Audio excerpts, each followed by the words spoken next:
யாழ்ப்பாண குடாநாட்டை பசுமையான மற்றும் காலநிலை மாற்றங்களை எதிர்கொள்ளும் திறன்மிக்க ஒரு நகரமாக மாற்றியமைக்கும் உயரிய நோக்கத்தோடு இம்பேக்ட் அணியினரால் பசுமை யாழ்ப்பாணம் எனும் விசேட செயற்றிட்டம் ஒன்று முன்மொழியப்பட்டுள்ளது.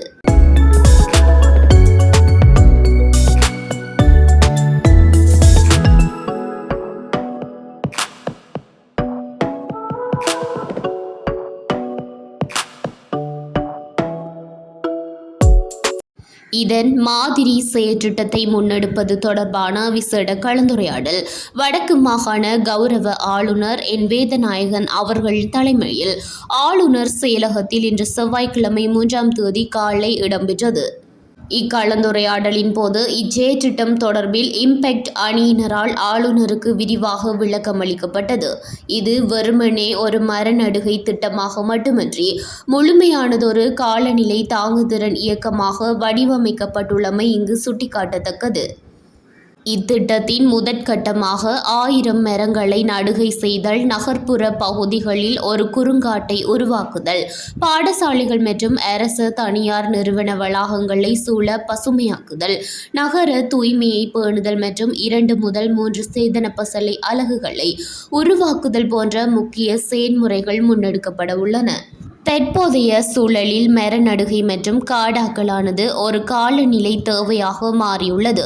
இத்திட்டத்தின் மூலம் நிலப்பரப்பின் வெப்பநிலையை குறைத்தல், நிலத்தடி நீர்மட்டத்தை அதிகரித்தல், மண்ணரிப்பை தடுத்தல், பல்லுயிர் பெருக்கத்தை மேம்படுத்துதல் மற்றும் பொதுமக்களின் சுகாதாரத்தை மேம்படுத்துதல் போன்ற பல நன்மைகள் எதிர்பார்க்கப்படுகின்றன.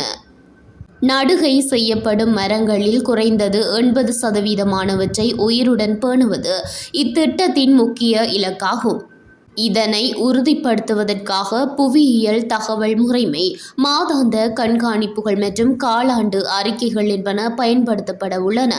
அத்துடன் இத்திட்டத்தின் நிலைபெறான தன்மையை உறுதி செய்யும் பொருட்டு மரங்களை தத்தெடுக்கும் வேலை திட்டம், தொண்டர் வலையமைப்புகளை உருவாக்குதல் மற்றும் நிறுவனங்களுடனான புரிந்துணர்வு ஒப்பந்தங்கள் போன்ற நீண்டகால செயல்முறைகளும் இதில் உள்ளடக்கப்பட்டுள்ளன.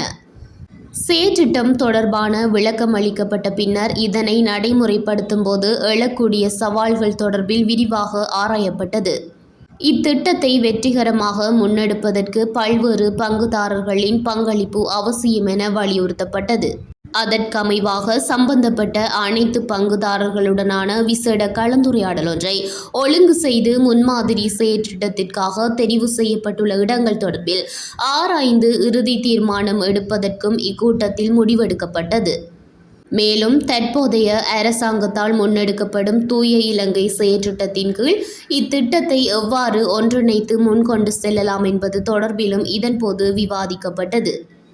இவ்விசேட கலந்துரையாடலில் வடக்கு மாகாண ஆளுநரின் செயலாளர், யாழ் மாநகர சபையின் கௌரவ பிரதி மேயர், யாழ் மாநகர சபை ஆணையாளர் மற்றும் பொறியியலாளர், யாழ்ப்பாண பல்கலைக்கழக மருத்துவ பீடத்தின் பீடாதிபதி, மத்திய சுற்றாடல் அதிகார சபையின் அதிகாரிகள், இலங்கை மின்சார சபையின் அதிகாரிகள் மற்றும் இம்பேக்ட் அணியின் பிரதிநிதிகள் என பலரும் பங்கேற்றனர்.